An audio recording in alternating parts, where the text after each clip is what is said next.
If you've been wondering if your iPhone hearing test is accurate, keep watching. This video is for you. That's right. We've been spending a little bit of time lately comparing iPhone hearing tests to hearing tests professionally done in a sound booth. And I have a feeling some people might be curious, how do they compare? Right. So we took 4 individuals. All of them are different ages. Some individuals, close to 60, some closer to 50. All of them have different types of hearing loss. One is kind of sloping from lows to high frequency, so the bass tones all the way down to these higher pitch tones, kind of a nice even slope. The other one is more of a dramatic slope, so kind of moving along pretty normal, and then a sharp drop off in the high pitch tone area. And then the third one is the hearing test results were more flat, so just kind of not great across all the pitch tones. So every pitch is down and kind of a flat loss. And then the last one was, what if someone just thought their hearing was normal? What are their test results like with the AirPods and the iPhone versus being tested in a booth? Yeah. So let's talk about patient 1. Should we jump into patient 1? Yep. Now remember, patient 1 is the even, just nice and steady, nice easy slope. Yeah, and I would say too, if you're not real familiar with these graphs, patient 1 had some of the more significant hearing loss. So more significant, probably more significant than would normally be perfectly appropriate for an AirPod. That's right. These AirPod Pro 2s, they are only designed for mild to moderate hearing losses. Because they follow the OTC guidelines. That's what OTC guidelines state. They actually can't, by law, amplify more than that because it could be dangerous. You could actually damage your hearing. So these are this first patient, a little bit more significant hearing loss. Right. And how did the booth test compare? Well, like you are saying. I was giving you a drum roll. I know. We'll get to it. We'll get to it.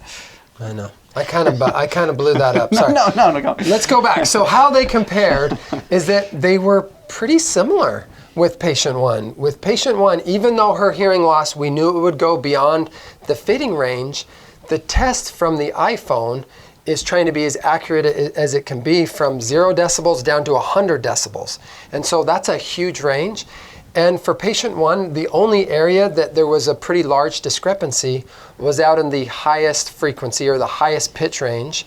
So through the bass tones, the mid-range, there was a little bit of fallout, about a 10 decibel fallout. So 10 decibels is pretty significant for us. Yeah. So we don't like to see from test to a new test, we call it test-retest variability. So when you test someone and then within a short amount of time you test them again, there should be a really nice, association and relationship between those tests, and it shouldn't fall out beyond 5 decibels. It shouldn't be like 10 or 15 or 20 decibels, difference between the two at any given pitch or any given frequency. And with patient 1, there were just 2 areas. The mid-range kind of fell out about 10 decibels difference, and then in the highest pitch range fell out to be about 15 decibels different. So interestingly, patient 1 who had the most hearing loss, the test in the booth compared to the test from the iPhone were most similar. Even the most similar test though, like you said, there were a few areas in the test where there was some discrepancy. It wasn't perfectly accurate, didn't match perfectly, but it was the closest of the 4. That's right. Now, patient number 2, this is an individual that's a little younger than patient 1. Again, an individual in his 50s. And this individual is the one that supposedly has normal hearing, according to the booth results. Pretty normal hearing, and then in the high pitch range, he drops off fairly quickly. He's also someone who has worse hearing in his right ear than his left ear, so there's a little bit of a discrepancy between his ears generally. So he put the AirPods in, went into a quiet room, took a test with the iPhone, and his results were very, very different from start to end. Across all the pitch tones, he had big, large 15 to 30 decibel differences. So massive differences. Most of them were about 15 to 20 decibel different. So most of them really had a scratch in our heads, like how could someone be so far off between booth results and taking a test with the iPhone? Really large. And honestly, that's what we were worried about when we heard about some of these tests being done on a smartphone. The worry is, man, what if these are just way off?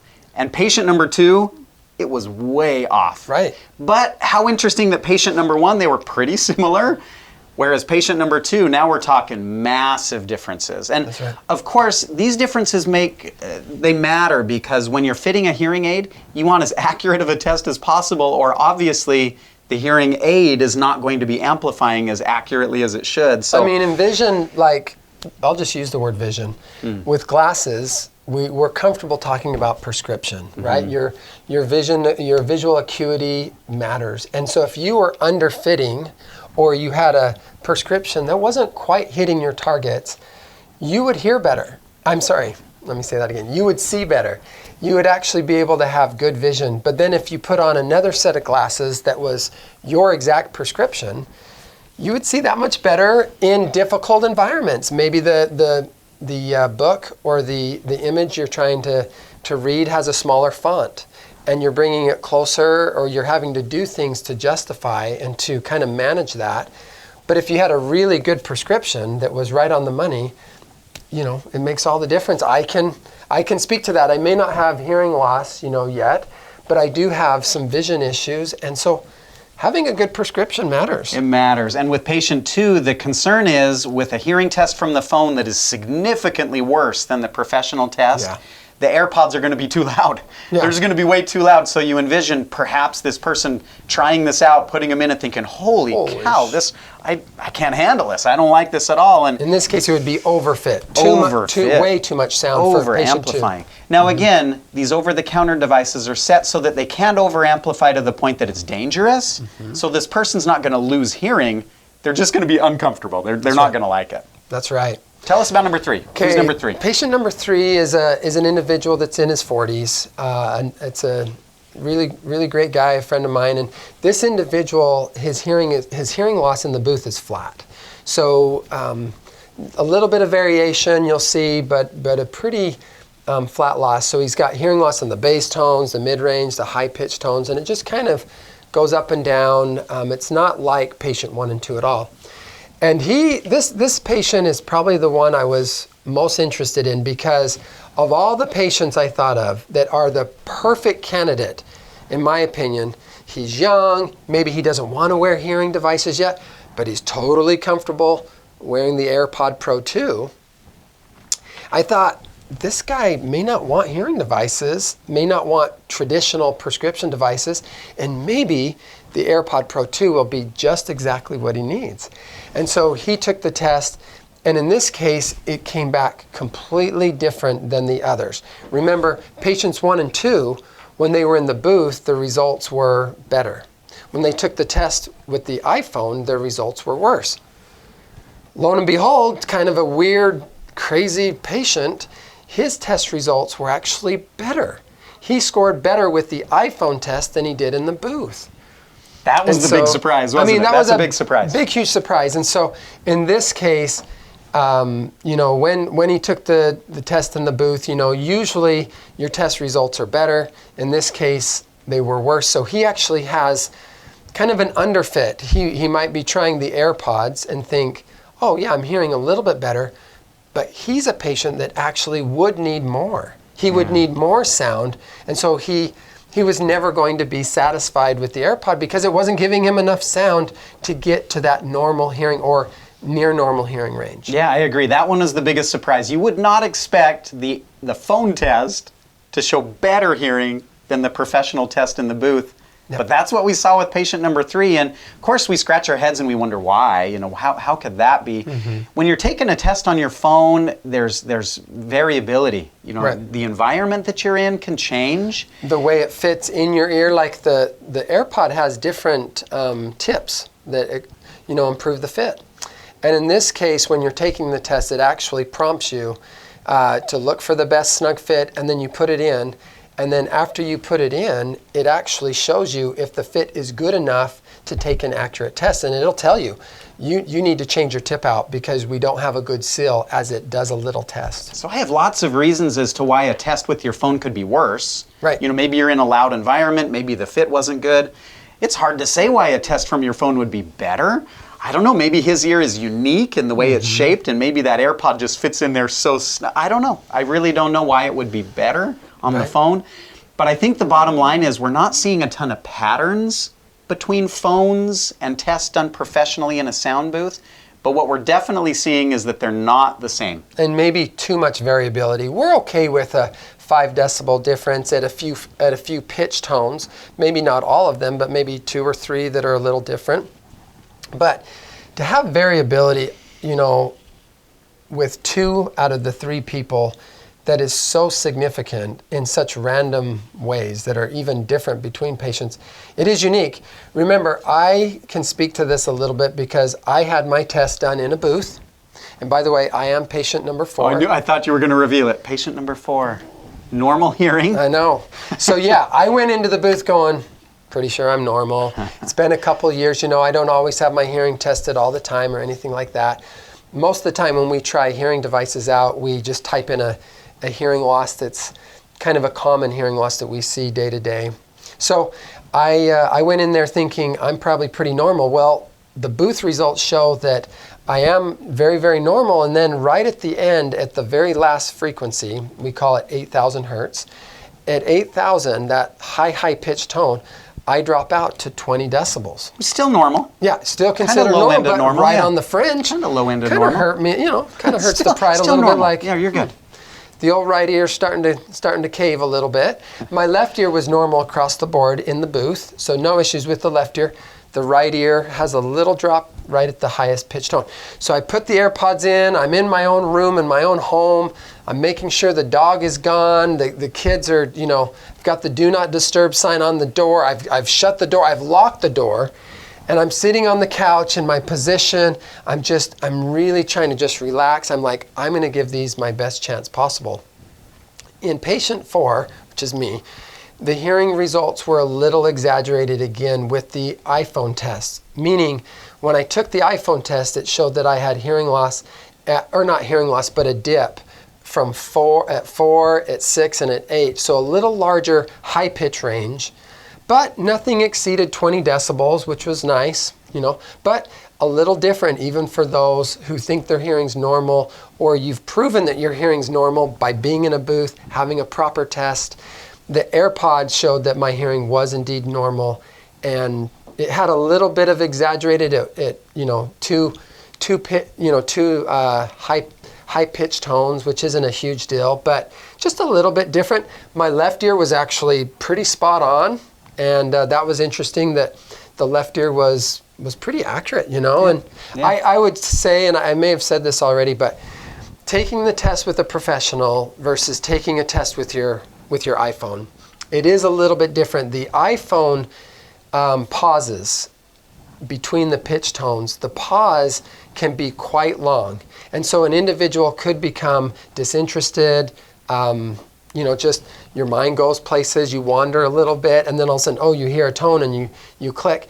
You could see how it'd be very easy for an individual to take a test with the iPhone and their results might be a little exaggerated or a little worse as a result of awkward pauses and different things that are a little bit different. They do that because they're trying to not allow the person taking the test to get into a rhythm where you're anticipating and you kind of go, okay, I believe there's going to be a tone now, and you touch your screen. They're trying to get you out of that rhythm. So I think they do a good job with that. It's just a little bit different than taking a test with a professional that doesn't have such long pauses of 30 seconds or something that seemed forever, in there. So yeah, the administration of the test is different when you take it professionally versus taking it on the phone. A couple comments on this normal hearing individual. I bet there are a ton of people out there with normal hearing that are curious to take a test on their phone. That's right. They want to say, hey, I've never had a hearing test, maybe not since elementary school when I was a little kid and then raising my hand. I want to check it out, I want to see. And we encourage that. We love the idea of promoting awareness about your hearing health and where your hearing loss is currently at, or your hearing status is currently at. So we love this idea. And I would assume that someone with normal hearing would have a pretty accurate test on their phone. I would guess, and this is just a guess, that people with normal hearing will have the most comparable, the most closely related test to the test in the booth, because both are normal. That's right. Now, we only have a sample size of 1, Very small sample size, but it came out pretty close, especially compared to the others. So if your hearing test on your iPhone is showing normal, you can probably rest assured that you do have normal hearing, because 3 of the 4 people we checked had a worse test on their iPhone than they did in the sound booth. So if your iPhone test is showing normal, it's probably you're probably normal. Yeah, and that's good to know. It's good Yeah, information. I love that. That's an excellent point. The other point I love is these new headphones, whether they're iPhone, AirPod 2 type, really nice insert phones like these, or whether they're Bose or Sony or Jabra. These are some of the big brands. I know there's many, many more that we could list. Those are just the ones that come to mind, but they're doing a good job of making an effort to have you take a test to see how can they customize the sound to your needs. And so in my case, my right ear has a little dip at a certain pitch range. It's kind of cool to know that I'm hearing sound that is being kind of tailored fit to my listening needs that are maybe different than yours, or maybe different than patient 1, 2, or 3, because all of them can experience a better type of sound quality as a result of that effort to be more custom in their sound experience. So I like that the new insert phones are really quite a bit better, I think, for just sound in general, for your listening pleasure. As far as being a great device for the hear-through function and being, doing an excellent job with being right on the money with the prescription and things like that, it seems like if you do have hearing loss and you're trying to use these type of devices as a hear-through function to improve your hearing, I think they will improve it. Will they improve it all the way or as accurate as maybe you were hoping? It seems like probably not. The further you get from normal hearing and you jump into mild, I think they're probably doing a pretty good job, Ryan.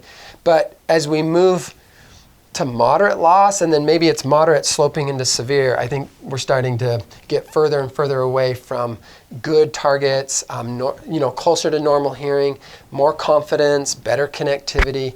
I think we're getting further away from that. I agree, and I'd say in general, the tests on the phone are different than tests taken in the booth. That's right. But it varies. For one individual, it might actually be pretty close. For other individuals, it might be way off.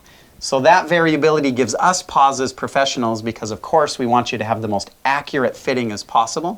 So just know, there is a little bit of variability in these iPhone hearing tests. And the second point that I love that you made is if your iPhone test was normal or very close to normal, like just mild, you're probably the same way if you came and saw a doctor. So you should have great confidence that, hey, doing pretty good with those ears. Yeah. Okay, everybody, we so appreciate you watching the video today. If you've liked what you've seen, please like it, subscribe to our channel. It means the world to us, but it also means the world to other people who are trying to figure out what's going on with their hearing health. So thank you for watching.